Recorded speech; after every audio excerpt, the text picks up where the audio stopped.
Hi hello ಎಲ್ಲರಿಗೂ ನಮಸ್ಕಾರ. Welcome back my YouTube channel.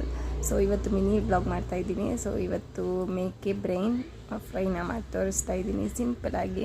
So 2 brain ತೊಗೊಂಡಿದ್ದೀನಿ. 2 ಬ್ರೈನ್ಗೆ ಸ್ವಲ್ಪ ಉಪ್ಪು, ಸ್ವಲ್ಪ ಅರಿಶಿನ ಹಾಕಿ ಒಂದು 10 ನಿಮಿಷ ಕುದಿಸ್ಕೋಬೇಕು. ಸೊ ಇದನ್ನು ಈ ಥರನೂ ಮಾಡ್ಬೋದು, ಇಲ್ಲ ಅಂತಂದರೆ ಹಾಗೆಯೇ ಎಗ್ ಬುರ್ಜಿ ಥರನೂ ಮಾಡ್ಕೋಬೋದು. ಸೊ ನಾನು ಈ ಥರ ಮಾಡ್ತಾಯಿದ್ದೀನಿ, ಸ್ವಲ್ಪ ದಪ್ಪ ಬಾಯಿಗೆ ಸಿಗಲಿ ಅಂತ ಹೇಳಿ. ಸೊ ಈ ಥರ ನೋಡಿ ಆಲ್ಮೋಸ್ಟ್ ಇದಾಗಿದೆ.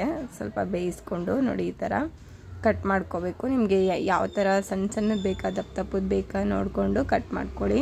ಸ್ವಲ್ಪ ದಪ್ಪ ಇದ್ದರೆ ತಿನ್ನೋಕ್ಕೆ ಚೆನ್ನಾಗಿರುತ್ತೆ. ಸೊ ಇವಾಗ ಒಗ್ಗರಣೆಗೆ ಇಟ್ಕೊತಾ ಇದ್ದೀನಿ. ಒಗ್ಗರಣೆಗೆ ಒಂದು ಸ್ವಲ್ಪ ಎಣ್ಣೆ ಹಾಕ್ಕೊಂಡು, ಒಂದು ಈರುಳ್ಳಿ ಹಾಕ್ಕೊಂಡು, ಒಂದು ಸ್ವಲ್ಪ ಕರಿಬೇವನ್ನು ಹಾಕ್ಕೊಂಡು ತಿರುಗಿಸ್ಕೊತಾ ಇದ್ದೀನಿ. ಸೊ ಇದಕ್ಕೆ ಇವಾಗ ಸ್ವಲ್ಪನೇ ನಾವು ಕ್ವಾಂಟಿಟಿ ಹಾಕಬೇಕಾಗುತ್ತೆ.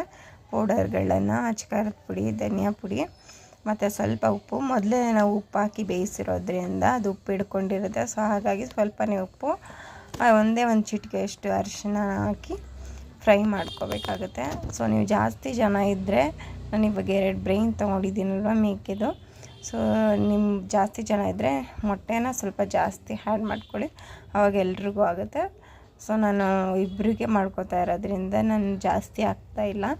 ಸೊ ಇವಾಗ ನೋಡಿ ಬ್ರೈನ್ ಕಟ್ ಮಾಡಿ ಇಟ್ಕೊಂಡಿದ್ವಲ್ಲ, ಅದನ್ನು ಹಾಕಿ ಫ್ರೈ ಮಾಡಿ ಪಕ್ಕಕ್ಕೆ ಇಟ್ಕೊಂಡಿದ್ದೀನಿ. ಅದೇ ಬಾಣಲಿಗೆ 2 ಮೊಟ್ಟೆಯನ್ನು ಹಾಕೋತಾ ಇದ್ದೀನಿ. 2 ಮೊಟ್ಟೆ ಸಾಕಾಗುತ್ತೆ ಇಬ್ಬರಿಗೆ. ಸೊ ಇದನ್ನು ಹಾಕಿ ಫ್ರೈ ಮಾಡ್ಕೋತಾ ಇದ್ದೀನಿ. ಫ್ರೈ ಮಾಡಾದಮೇಲೆ ತುಂಬ ಈಸಿ ಇದು ಮಾಡೋದು, ಬೇಗ ಆಗೋಗ್ಬಿಡುತ್ತೆ. ಸ್ವಲ್ಪ ಚೆನ್ನಾಗಿ ಮೊಟ್ಟೆನ ಫ್ರೈ ಮಾಡ್ಕೋಬೇಕು ಅಷ್ಟೇ. ಸೊ ಇವಾಗ ಫ್ರೈ ಆಗಿದೆ ಅಲ್ವಾ, ಬ್ರೈನ್ನ ಸಪ್ರೇಟಾಗಿ ಇಟ್ಟಿದ್ವಲ್ಲ, ಸೊ ಫ್ರೈ ಮಾಡಿ ಅದನ್ನು ಕೂಡ ಹಾಕ್ಕೊಂಡು ಜಸ್ಟ್ ಒಂದು ಸೆಕೆಂಡ್ ಅಷ್ಟೇ ತಿರುಗಿಸ್ಕೊಂಡ್ರೆ ಸಾಕಷ್ಟೇ. ಜಾಸ್ತಿ ಏನು ತಿರುಗಿಸಿದ್ರೆ ಪುಡಿ ಆಗಿಬಿಡುತ್ತೆ. ಸೊ ಅದು ಚಪಾತಿಗೆ ಪುಡಿ ಇದ್ದರೆ ಓಕೆ, ಬಟ್ ತಿನ್ನುವಾಗ ಈ ಥರ ಇದ್ದರೆ ಸ್ವಲ್ಪ ಟೇಸ್ಟಿಯಾಗಿರೋದು. ಸೊ ಅದಕ್ಕೋಸ್ಕರ. ಸೊ ಇವಾಗ ರೆಡಿಯಾಗಿದೆ ನೋಡಿ. ಲಾಸ್ಟ್ ಸ್ಟೇಜ್ ಕೊತ್ತಂಬರಿ ಸೊಪ್ಪನ್ನ ಹಾಕಿ ಗಾರ್ನಿಷ್ ಮಾಡಿದ್ದೀನಿ. ಸೊ ನೀವು ಮಾಡ್ಕೊಳ್ಳಿ, ತುಂಬ ಚೆನ್ನಾಗಿರುತ್ತೆ.